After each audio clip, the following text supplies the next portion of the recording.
Hello, everyone at home, and welcome to our Firefight Q&A. So if you've been in the comments so far on YouTube, you'll know that 100% something always goes wrong whenever I host one of these things. So hopefully you can hear me, Rob, from Mantic, and I'm joined by, let's start with top left, that's you, Andy. Well, on my screen, that's you. So who are you, Andy?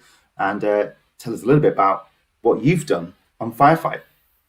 Hi, I'm Andy Sharp. I have done some stuff with Mantic for a while as part of the Dead Zone Rules Committee, but for the last couple of years, I've also been working on Firefight Second Edition. So I was the sort of lead developer along with many other playtesters and Matt and Rob, obviously, to get this game out there. So hopefully people will enjoy it. Well, of course I'll enjoy it, Andy. You've got to be more confident than that. And then Matt, what do you do at Mantic? So I run the design studio at Mantic. So any of the models, games, anything like that that comes out of the studio or goes across my desk, really. So so I've worked with Andy over the last, well, I think a couple of years, I guess, to work through the development of the game and then obviously integrate it with the commercial side and what models are going to be in the sets and everything else. So it all ends up as one hopefully coherent project. Of course, again, you've got to sound more confident, Matt. Of course it does. Of course it's all coherent and absolutely planned to a T. So I guess it's worth saying, first of all, we can talk a little bit about how Firefight started, I guess, with you, Andy. And this goes back kind of a long time ago to an open day where you did Dead Zone XL. Yeah, I can't even quite remember when it was. I think it was November 19 maybe or something like that. Well, I think it might have even 18. I think it might have been 18. Yeah. I think it could have been. Yeah. So yeah, I mean, so like I said, I've been involved in Dead Zone for a long time, and I love that game, and had backed the Kickstarter for Firefight and Warpath, which is 4.5 years ago or something like that. And that game just never really sort of Firefight in that version didn't really do what I wanted it to do from a play point of view. So I'd independently started to sort of work up some Dead Zone ideas, initially just removing cubes and just playing Dead Zone without cubes and seeing how that worked and then scaling it up a bit. And as you mentioned, this Dead Zone XL that we trialed at open day once and got lots of people were interested. It was a similar scale to sort of how Firefight is now, but you're able to put your planes on the table and small squads, and it played quite well. We just played all day with a rolling sort of thing, and it was very rough and ready, much more Dead Zone based than it's ended up being, but it was a good start. And I think it showed enough people were interested in posting about the pictures and turning up at the open day itself and popping in the room. It was basically, the room was full the whole day long, which was great to see. And I think it probably gave yourselves at Mantic a bit more confidence that this might be something that could be revisited at some point as well. Yeah, I think Ronnie mentioned that he'd kept, because he pops his head around in all these different rooms to see what's going on during the open day, and he came in and said, "Wow, this room's been busy all day." Oh, actually, I should be more. Wow, this room's been busy all day. We should do this. Yeah, that's sort of from there the conversation started, and initially it was, like you say, almost Dead Zone XL, but then I think when we decided to do Dead Zone Third Edition, I think it might be a bit confusing if we had lots of different Dead Zone names. So in the end we thought, well, actually, I guess people have got, like you were saying, people have got all these models from maybe backing the Warpath Kickstarter or from Dead Zone. So let's actually give people a chance to get them all on the table, particularly all the really nice hard plastic vehicles we've got. Yeah, that's certainly where, from a design point of view, once it became an official project, where the whole premise for me was that you have a quite strong core of people playing Dead Zone regularly, and it doesn't take too long actually for you to buy a bit every now and again, and then you've got more models than you need in Dead Zone. Actually, most of us have been playing Dead Zone for a while, have more models you can ever put on a table for Dead Zone. So looking for an avenue to migrate those people into a larger game was where we started with the idea, and it did start off very much like just an upscale Dead Zone. But of course, as you add in more complexity, the way that the game has to work without the grid system, you have to give up some things for speed of play and and clarity of play. So things like opposed rolls ended up dropping out. We had to change some of the stat lines around, add in some other things.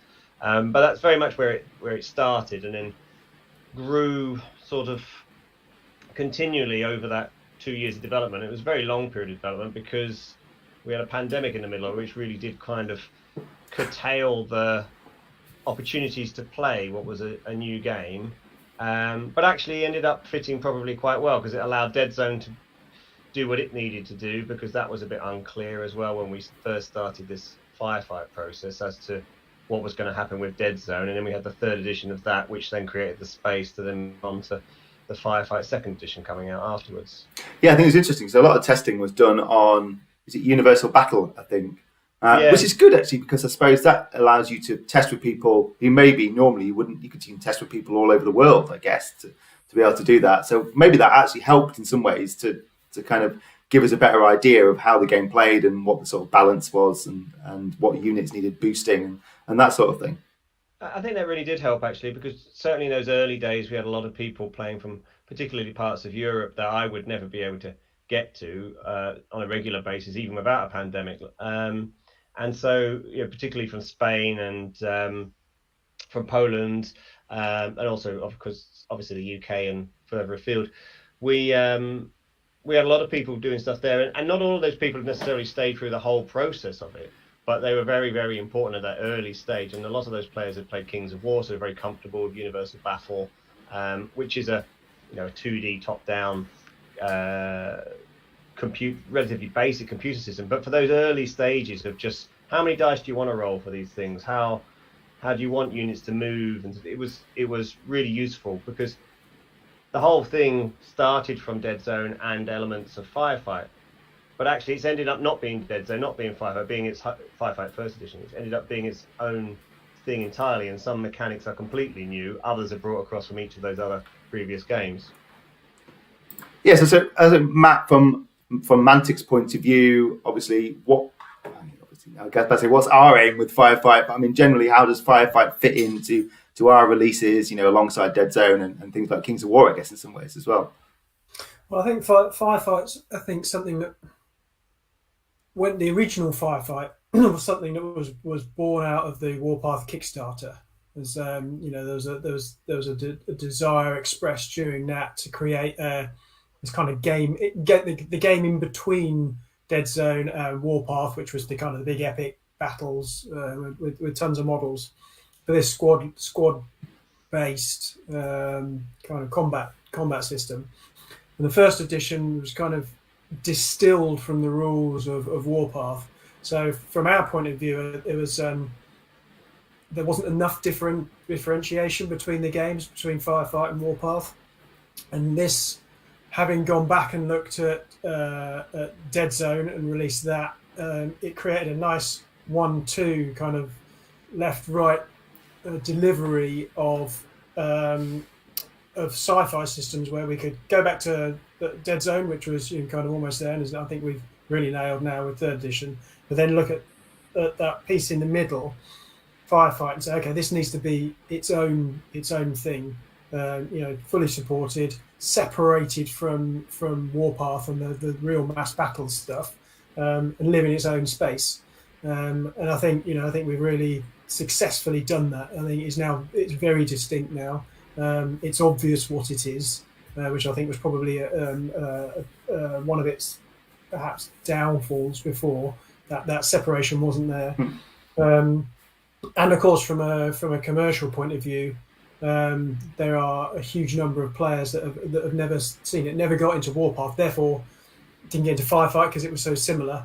So it's enabled us to launch the game to a big audience. It's almost new. There's an entire range there of all this hard plastic and all these armies, which is already there, and it's all new to a lot of people, which I think is really exciting. Yeah, I think for me it was because I'd never played this sort of. It's not quite skirmish level. It's squad based kind of a game. I'd never played that sort of squad based sci-fi game. So for me, it was a real revelation of when I started painting like my enforcers. To paint 40 enforcers, and coming from more of a Kings of War background, where I'm painting 40 goblins, which is 125 points. I know it off by heart almost for a horde, and that's like a tiny portion of my army. So for Firefight, it was really exciting to be like, oh, brilliant! You know, I've painted 40 enforcers. Now that's it. I can get onto the fun stuff like the Interceptor or the Striders. So I think for a lot of people, it's actually a really good introductory game. And you know, for me, I finished my enforcers, then I went on to Vermin. Now I'm looking at Marauders. I think it fits into that space nicely. Like we were saying, like the next level up from Dead Zone, when you've got a few models and want to kind of take it a little bit step further and paint some more stuff. Well, I think the great thing as well is, you know, there'll be a section of people that will have played or be playing Dead Zone, and like Andy said, want to step up. They've got a big collection, and they can maybe add a few more things to it, and then start playing Firefight. But I think there'll be a lot of people coming in to Firefight who will then look at Dead Zone, because we've done that quite close 1-2. You know, they're very tied together in the way they look, the way they're presented, the way that the art is, and things like that, and obviously the storylines and things are obviously tied together. So I think it's an easy move from one to the other. Yeah, cool. So we asked people for questions. So we've obviously got people in the comments who are asking questions. But I did promise that if there were some people that left comments during the day, that we would answer those first. And I guess we may as well we'll get one question out of the way, which everyone's been asking since we did it. So we may as well we'll establish this now. Is Danny Graves says, I want a tank for my GCPS. When are we getting tanks for GCPS? So we can get this out of the way and then move on. We will do. Mentioned not this year. We're not. So I think we looked at everything, and as I just said, I think there's so much plastic there already that a lot of people haven't seen yet. That we felt that, you know, we wanted to tackle the Marauders, which we did. We felt they needed a plastic frame. And then we wanted to see how the game went. So Dead Zone really successful. We want to see how Firefight goes. You know, if it picks up and the more people buy, the more money I've got to develop stuff. Then I've definitely got plans. You know, I've got plans for the 2-3 years out for hard plastic, and that kind of tank is definitely in my plans. I guess this follows into Brad Wiley says that how will you support the game to ensure it grows and becomes as strong as Kings of War in terms of community and popularity? I guess, you know, like Matt was saying there, you know, he has got plans going 2 to 3 years out of what we want to do, but also we will be looking at things like organised play. Obviously, you've seen all the videos we've been doing with Andy Burdis, and there'll be more of those, you know, battle reports and stuff. You know, this is, you know, ideally we want this to be just as big as Kings of War. You know, Kings of War has got a huge tournament scene, and I think that'd be great for Firefight. I think getting them as similar sort of level will be spot on. And I guess, Andy, you might have other ideas for different factions you'd like to see, possibly. Yeah, I mean, there's definitely always scope for new things. I mean, a lot of stuff depends on product, of course, so what you do. But then you can take different angles with things as well. And there are obviously some factions from Dead Zone that aren't represented yet in Firefight. Now, bringing some of those over may be a challenge, but there's no... like you said before, a lot of it will depend on popularity and how the sales go. I mean, if it's making money for Mantic, then I'm sure there'll be opportunities to bring extra stuff in. I mean, we do like money. That's quite nice.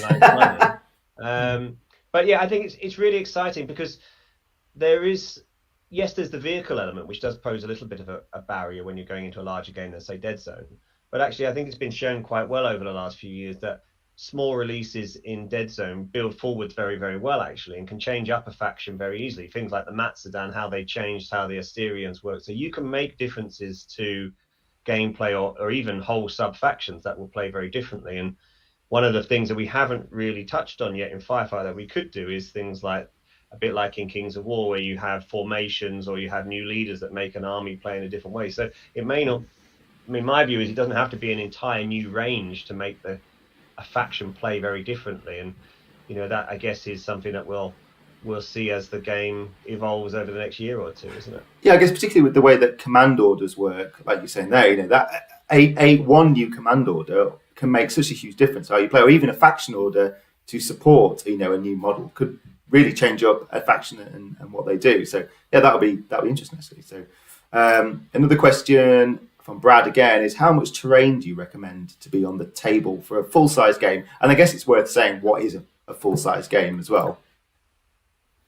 Yeah, so there's a lot of the play testing for the game was done on 4x4 size, and that's sort of I think the sort of probably these days, I think people are finding it harder and harder to find the time and the space for larger games, 6x4 standard games. They're still very much a common size, but I think for sci-fi games, people are probably migrating a bit more to a slightly smaller table size. So about 1,000, 1,200 points, 1,250 points fits nicely on a 4x4 table. Depends a little bit on what faction you're playing. Some bring more models to the table than others. And then up to sort of 1,500 or just slightly more on a 6x4 table gives you plenty of space. And there are suggested layouts in the book for the amount of terrain, but the idea is that you want it dense enough to allow your people not to be shot completely off the table, but not so dense that you're cowering behind buildings all of the time. So that's something I think that the community will develop its own meta, and maybe, like you said before, maybe things like tournament packs that will make it clearer what people would be sort of expected, to bring on a table. But and there's different ways you can use the terrain. So you can occupy things like buildings and so on, but then some of the scenarios purposely don't let you occupy the buildings, so they act differently then in how you're playing on the game. So I think there's quite a lot of different things you can do to make the game play in different ways and different sizes, and that will depend very much on your own circumstances and your own style of play. And also, actually talking about style of play as well, is about 1,000 points maybe for a kind of a typical game, and how long kind of after people have played a couple of games does it take for a game, would you say?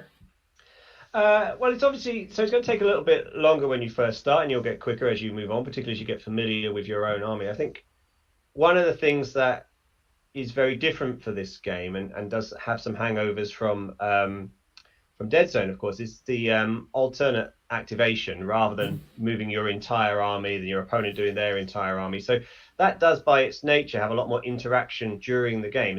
You're not sitting passively for 15 minutes while your opponent has their turn. So that does in some ways slow down a game, but the way we've tried to compensate for that and speed things up is by simplifying shooting, line of sight, movement, so that we make those elements very quick.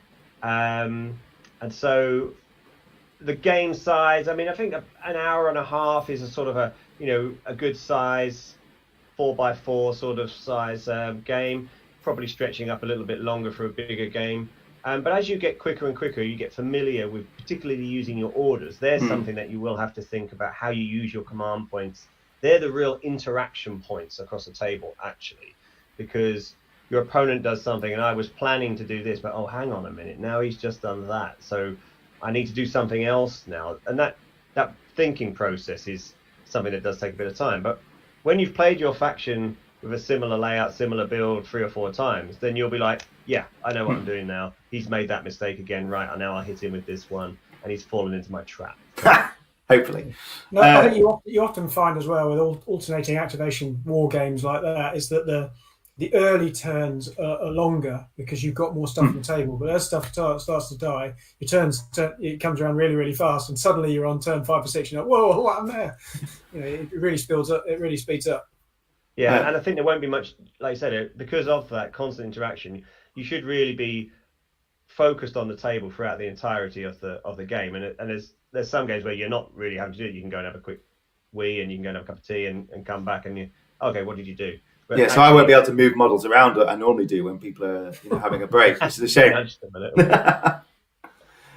So I guess, actually, Matt, this is a question for me and you. We've had this a few times, is, are we planning on putting like build instructions or videos to help people build their models? Because I guess you've got the big vehicles and things in this one, so some people might be find them a little bit tricky. Yeah, so in the 2-player set, obviously with new players, even not just new players to Mantic or to Firefight, but new players just in general. This is the first time you picked up this type of game. We've put building instructions for all the models that are in there. How to put them off the frame, how to put them together, what the different weapons are, etc. And they're all color coded. And then there's a suggested armies for the 2-player set, and it tells you how to build them all. I think for everything else, like the existing vehicles and things, we'd probably look at doing video build instructions, and then perhaps click throughs on all the product pages and things like that, to show you how to build them piece by piece with sub assemblies and all that sort of thing. Now, I'm not just reading out this comment because it portrays me in a good light, but Scott Webb says, it was great to see you both, that's me and Andy, at the weekend Dead Zone tournament, even though Rob thrashed me. So just let's take a moment to respect that. And he asked if we will be if we will be promoting events where possible for Firefight after the release. And I guess we touched on this earlier, is, yeah, absolutely. I think we'll probably wait a couple of months once the game's out before we start having events at Mantic HQ. But I think Matt, who does Kings of Hearts down south, has already got an event coming up. Do you know when that is, Andy? I'd be guessing it's the end of May, I think, but I can't remember exactly when it is. Yeah. But yeah, if you look on the Facebook groups, Kings of Hearts, yeah, his voice. Yeah, I mean, obviously, if you've got a group like that, they'll probably all get together and they'll be painting and stuff already. But I think for us to run events, we need to give people time to have got the game, time to have collected their armies, painted them, learnt the game before they jump into a tournament. Although sometimes that's the best way of learning a game. Take it to the point if you've never played. 28th of May. 28th of May, he's got his event. Okay.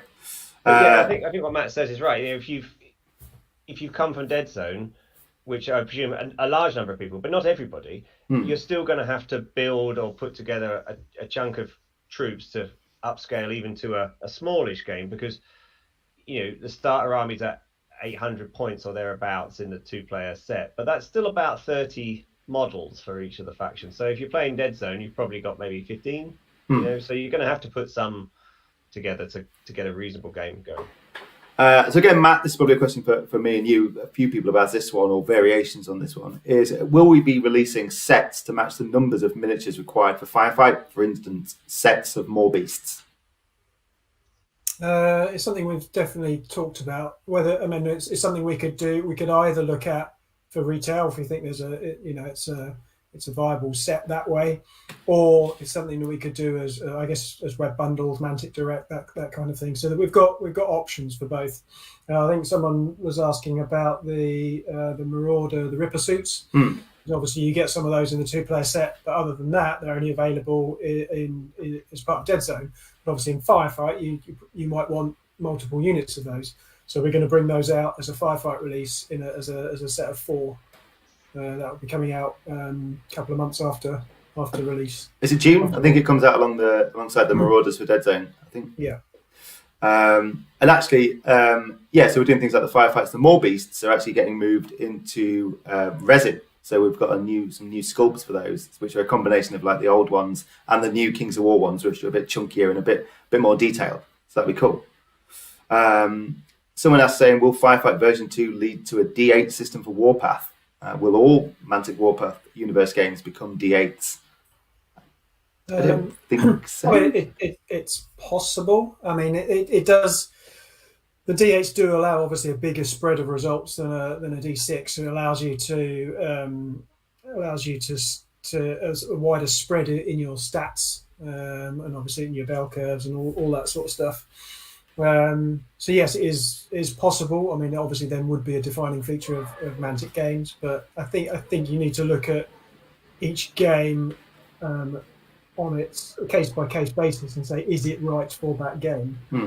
Don't just put D8s in because that's now the Mantic thing. It needs to work well for that game. Yeah. If it was a game where you needed to roll 120 dice, you probably wouldn't want to do that with D8s.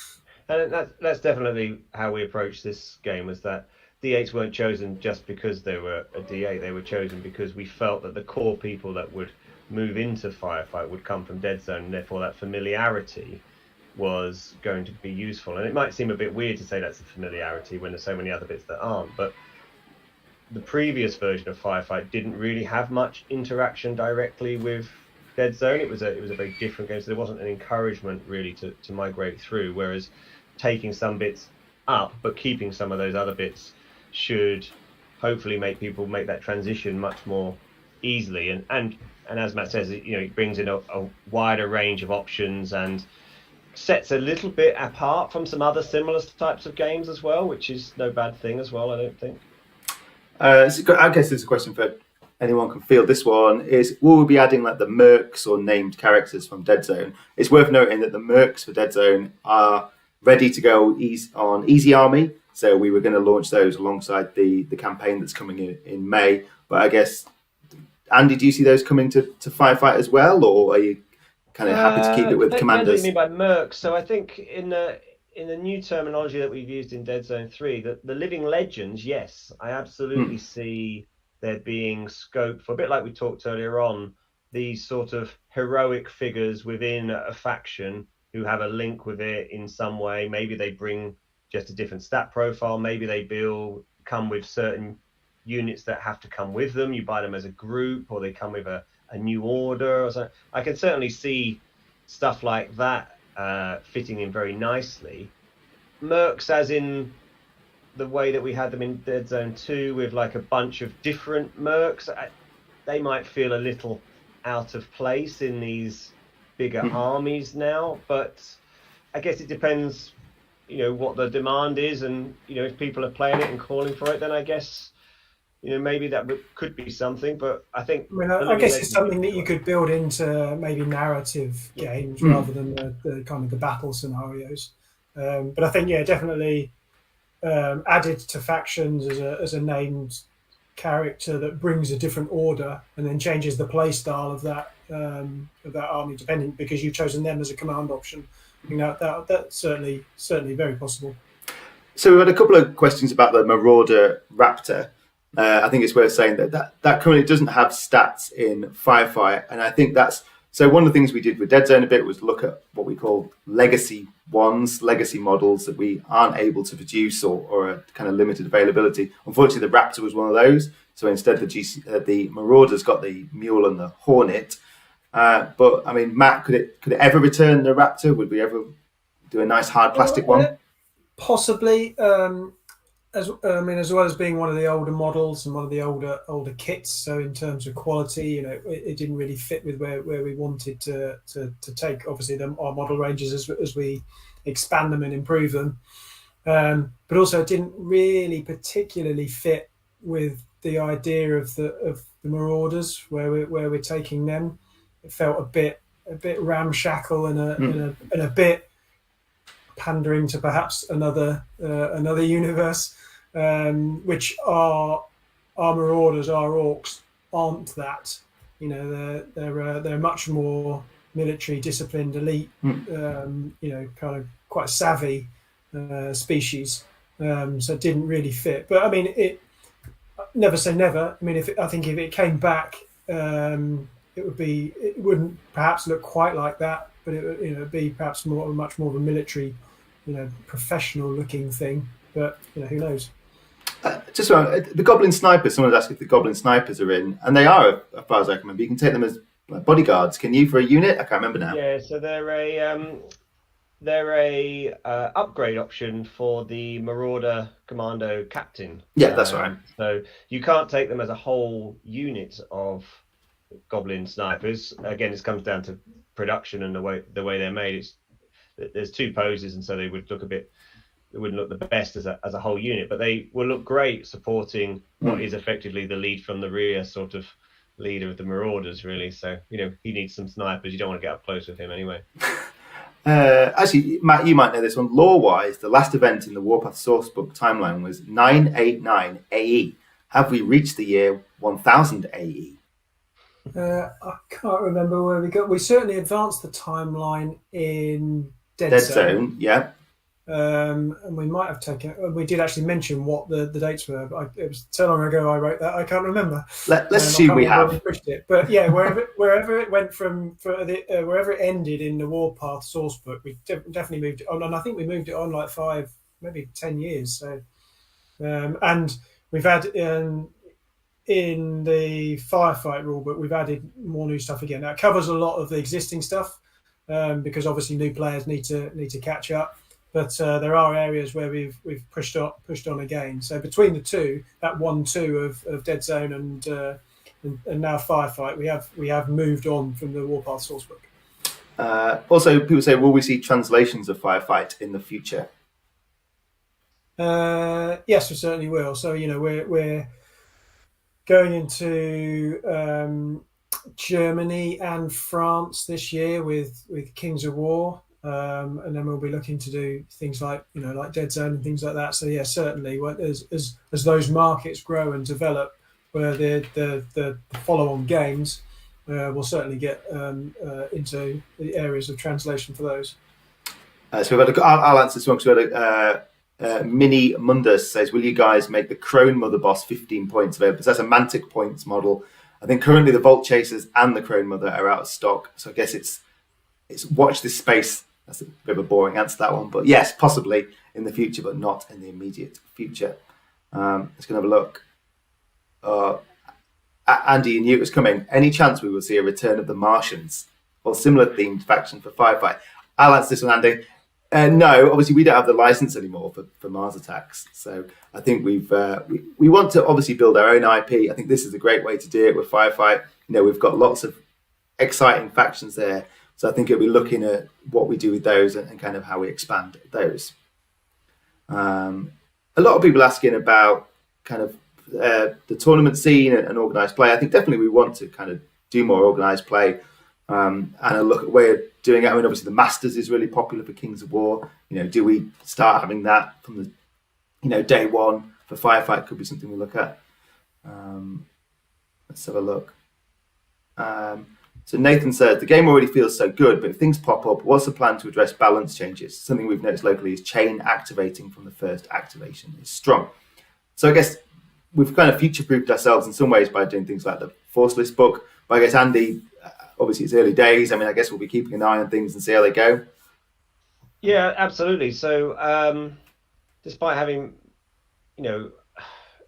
many hundreds of games actually over the last couple of years from probably about 60 different people, there will be things that come up when it's out there in the real world that we thought were 100% clear what they were and someone else interprets differently, or a play style is different to what we've experienced so far. So there definitely will be things going on. So we're going to be watching it very, very closely. At the moment, and for the next few weeks, it's likely to be theorizing as people see bits and pieces come out from the videos and the blog posts and stuff like that. And then when people get the actual book, there'll be more theorizing. And then it's only really when people start playing games that a lot of that actually just falls away by starting to play, because you can easily overthink things. But yeah, no, absolutely. We're always looking for things, whenever we've already spotted one or two typos and things like that, which always slip through the net, unfortunately, no matter how many eyes are on it. And so we'll just collate that stuff. And as you say, there's an opportunity at some point when there's enough of that to produce a FAQ errata, or as new models come online, whether there then be a new Force List, which in a similar way to the Clash of Kings books have, they change up the meta in Kings of War terms every year, but wouldn't necessarily be that frequently for Firefight. So that we're constantly collating this stuff and storing it to try and make sure that the game always keeps evolving and as good as it can be for players. Yeah, and I guess obviously we've got the benefit of Easy Army at launch, or let's say the launch window, just in case it's not ready for day one. But the good thing is we can potentially update that. So if I've noticed a little typo or something, we can amend that quite quickly, like we did with Dead Zone. Actually, a few stats got through the net, but we managed to pick those up and put them correct on Easy Army. Yeah, and I guess the other thing I did, when was it, Andy? Probably about 3 months ago, was suggested we put an RC together. Yeah. So a rules committee. So for each of our major game systems, we have a rules committee, which is typically the early ones. The first time we formed them, it's from the people who were very responsive in play testing and gave the best feedback and things like that. And then it evolves into, as the community grows, it's the good tournament players and things like that. But we put in around Andy a rules committee to help him finalise those things that we hadn't thought about and were coming out in final play testing. And it's good to bounce ideas around then, because someone will suddenly say, well, hang on, I was thinking about this last night, and what about this situation? It's like, oh, how did that never come up in playtesting? And you get to fix those things just before it all goes over the line and goes out to print. So So in terms of balance and stuff, there that rules committee structure is already in place. So a quick question, I can answer this one from Gareth Mason. He says, on the website it says you have to back order now for Firefight. How long would I be waiting to get a copy? Well, so the release date or the shipping from date is April 18th or April 19th. No, 19th. Yeah. 19th, that's right. So it depends where you live, but we will be shipping from that date. And in fact, you may have already seen, we've had some unboxing videos as well. So we have started to get some early copies in, and then the warehouse will go mad building all the copies we need to build for the release. Ian Inman, and this is the token, Rebs and Nameless question. Any plans to expanding the Nameless range, whether in Firefight or in Mind or not? So Matt, you can answer that one, because I know you like this one. Yes. Yes, you'll answer, or yes, we'll expand. Yes, I have plans for. I've got Rebs in my plans. I've got Nameless in my plans, but I'm not telling you when those are. But they are in plans, so that's good. They are in plans. Yes. So then everyone, because I guess the problem obviously with Rebs and Nameless is we don't have the hard plastics for all the core troops, so it's kind of okay. Well, what would we do? You don't want a squad of all the same looking models, so we have to. No, that's it. I think because the factions that we've launched with have got so much hard plastic support, it would be unfair to release a faction and do a disservice to that faction if we didn't have the same level of support or attempt to plan that same level of support around all the models that they had. So that's why we're not doing stuff immediately. We'll see once we can see the game's got traction, then we can say, okay, let's go with those plans that we've got, and then we can put those things in, make them, tool them, and get them out and release those factions. Yeah, I mean there was one other faction that was play tested as well, which isn't in the main book, so we could potentially do that one in the future. They're just finishing their PhDs before we can possibly release those. Jerry McCabe asks, with the split of scenarios between narrative and tournament in the rules, is this an indication of how you are planning to proceed with future releases? I guess Matt, that's one for you. I guess because obviously we do the narrative split and the tournament split in Vanguard, the new Vanguard book first, like 1.5. Did we split it in there, or is that something I've imagined? About it. I think it's a good way of doing things because often you often create. We've had in the past where we've created maybe 12 scenarios, and then when people are coming up with doing events, maybe they got 4 of them on the day. Then they got to pick and choose the ones that are, is this one balanced or not, or is this suitable for tournament play? And then you put it in, and then some people like it, some people don't. I think having that split between ones that are symmetrical and balanced to both players, and then those other ones that aren't, are a bit more around story, a bit more asymmetric, maybe a last stand or that sort of thing. As well as helping tournament support and the ones that are geared to that, it provides to the different player bases that you've got, where people who are focused on the really balanced stuff, or people who just like to turn up with an army. It doesn't matter if it's balanced; just want to throw some dice and have a good game. They're not training for a tournament or worried too much about the game balance. And then you're catering to both. Certainly, how I planned those out was in some ways more to help me design them to be, as you say, more balanced in the competitive rather than tournament. That's competitive, what we sort of use, and the narrative ones were to sort of add that fluff. But I suspect that actually some of the narrative ones would probably make it into tournament packs, actually, because whilst they are more narrative, they're not crazy. It's not like random things are happening necessarily in all of them that would unbalance a game. And so I don't think it's necessarily as clear a margin as the names might imply. I think you can have a lot of fun with all of them. Yeah, I mean, I guess you could go one more level and really go story driven. And you could almost have a level where you're building them around a campaign. So you're deliberately playing them over a number of games and a number of scenarios that they definitely aren't balanced, but you're telling a story all the way through. So that's a third level that is easy to explore as well. Yeah, because certainly all the ones in the book are designed to have evenly matched armies, even though the the narrative of how the mission might work would be different. So, you know, that isn't like what Matt might have there, 750 points versus 500 points, and clearly it's not going to be an even fight, but the story leads to the next bit, which is what you did with the Vanguard Ice and Iron expansion. So I guess it's a question for me or you, Matt. Are there any plans to make the commanders in the faction boxes available separately? Yeah, because I guess obviously you can take multiple commanders in your squad, so it might be that you may want 2 of the pack leaders or something like that. I mean, I guess that could be a Mantic direct release, possibly, Matt. Yeah, I mean, some of them will probably come out as Dead Zone items. That's a possibility. But yeah, I think definitely Mantic direct, so they'll be available individually there. And again, it'll be based on demand. If the demand's really there, and the retailers are asking for them, and the sales team are asking for them, then easy to make them a commercial retail release. Steve Weaver asks, and I guess this one's good on for you, Andy. Could you give us a flavour of how flying vehicles work in the game? Cough. Chroma Force platforms. It sounds like he may have COVID there if he's coughing, but hopefully he's okay. So yes, how do they work, Andy? So yeah, flyers are interesting. Flyers probably work quite a lot differently than people might expect, actually. So I'll start off by saying there are some vehicles that are flyers, and there are some vehicles that are not flyers, that are actually what we would call anti-grav. So they're sort of hovering vehicles, of which the Chroma and the Kira, the Asterion ones, actually are hovering vehicles, because fancy hovercrafts. Yeah, effectively, yeah. Because if you look at them on their base, they're only actually about an inch above the table, so they're certainly not flying high. So they behave quite differently. The flyers, though, so that's the Enforcer, Interceptor, and the Hornet for the GCPS and Plague.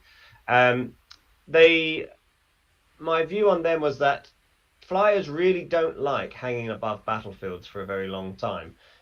It's very vulnerable for them to be so. So I wanted to give them a feeling of movement, yet still have the models on the table, because you don't want there's no point having your lovely flyer if it's never really there, and you might as well just have it in the cupboard still. So the way we've tried to do that is that every flyer has to move every turn. It can't stay in one place. It has to at least make an advance or a short move, and it can obviously make a sprint or a long move. So that gives you the feeling that they're constantly whirring around the battlefield area. One of the downsides to that is that they also don't like being shot at. So if someone shoots them with particular types of weapons, that I mean, most things don't like being shot at, Andy. Well, most things don't like being shot at, but flies particularly, because I think they're further from the ground, so they find it perhaps a little bit more nerve-wracking up there. So if you are hit by certain types of anti-aircraft weapon, for instance, then it can mean that actually all you can do for the next round is move. You can't do anything else. You're too busy trying to maintain control of the flyer. So there's an element of flyers are designed to be good and strong, but they're also designed not to be completely overpowering, and there are ways of negating them as well. So I hope that we've got the balance right, that they add a lot in deploying troops, bringing heavy weaponry to the table, but they're certainly not going to be one-shot wonders like you might necessarily think for some sort of super-powered spaceship or something like that. Cool. So Kieran, and I guess this, me or Matt can answer this one. He says it's not necessarily Firefight Second Edition related, but it is model related. Will we ever see Mega Forces make a return? So obviously we have gone through and repackaged obviously what we've got for the kind of Warpath Universe range into the new Strike Forces, and I think that was intentional. So you're not put off by the amount of in some ways. Yes, it's cool to get a big box full of miniatures, but actually it can be quite off-putting because you have this huge box and then it ends up going on your shelf of shame and then you never get round to doing it. So what we've tried to do with those boxes is create an almost ready-to-go strike force of around about 1,000 points, unless I'm corrected. Oh yeah, it's from 750, depending on which faction. It's from 750 up to about 950, I guess. I think the model that we had before, there was actually 3 boxes for every faction. So the starter force, the reserve force, and the mega force. And I think that what we were talking about before, that harked back to that the odd the non-difference almost between Warpath and Firefight. And where did you sit in terms of model count, and which game do I play? That almost expressed itself in those 3 models, and it's like take away that confusion. So this is where you start with Firefight. This is where you buy the bulk of your army, and then you add the other bits around it. So it's almost, I guess, it's almost the Aldi approach. You say rather than have loads of stuff to choose from, you go in and you got one bottle of ketchup. Well, I want ketchup. I'll buy that bottle. So I want to start Plague Force. There's one box to buy. I go there. Talking of Warpath, we've had a few people ask what's in store for Warpath. I guess you can't say too much about that, Matt, but maybe blink like communication, if you can do something like that, if you can indicate what's happening Warpath, with it. At the moment, Warpath, we're not looking at changing. So Warpath is what it is at the moment. Obviously, all the models obviously all still work. Now they'll slowly, you'll probably start to see those slowly become Firefight packaging, which is will be the focus at the moment. But as with everything else, I do have plans for Warpath. And are you winking there? I can't see because I'm looking at a different screen that's delayed. So I'll just assume you're winking and indicating what's going to happen. Tuco Gaming, I mean, this is probably a bit of a we could talk about this one all night, but he says, could you outline any real major changes between first edition and second edition for Firefight? I mean, I would say it's almost an entirely new game, really. Would you say that, Andy? And Matt, I guess. I think so. I mean, I guess if you wanted to take design concepts, I didn't want the game to be a complete step from Firefight. That was never the intention. That was never the remit, you know. So I think the things that have been kept that people were familiar with is similar to Dead Zone, the activations and the actions, and that you get 2 short or 1 long. So there are a lot of things, like a lot of the keywords have been kept. They will have changed a little bit in what they do, but the idea was definitely to keep them. And then probably the one single most important key thing that has been kept is the orders. So the fact that there are faction orders, and there weren't really commander orders in Firefight First Edition, but there certainly were faction orders, and that struck me as the single most important thing that made Firefight and Warpath unique, actually, because the way that game works really is that the grunts are just normal people or orcs or whatever, and there's very few. They might do heroic things. There's very few superhuman heroes in it. So it's the orders that make your army do the special things that make it cool.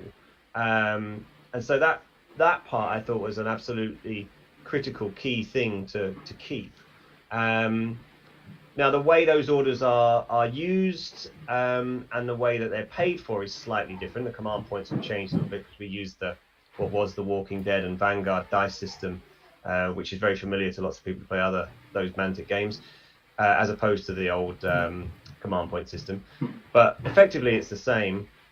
And I think those are probably the most important sort of elements to have kept. And then the other design thing I also wanted to keep was bringing other aspects of other Mantic games. If you're used to Mantic games, you will, any number of them, you will recognize some things from Kings of War, you'll recognize some things from Dead Zone, and you'll recognize some things from Firefight, of course. So, you know, I think there's plenty that you should see as being familiar from version 1, but it's definitely a new game. I think that's probably the key thing.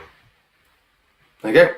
Very succinct, Andy, there. Okay, well, I think we've got to the end of our questions. So thank you everyone at home for joining us for this live Q&A.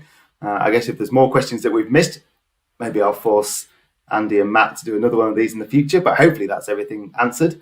So remember the game starts shipping from April 19th, is up for pre-order on the Mantic website, and I'm sure it's available from your friendly local game store too. So thank you very much, Andy. Thank you very much, Matt. And unless there's anything else you two want to add, then we shall say cheerio. Bye-bye, everyone. Bye.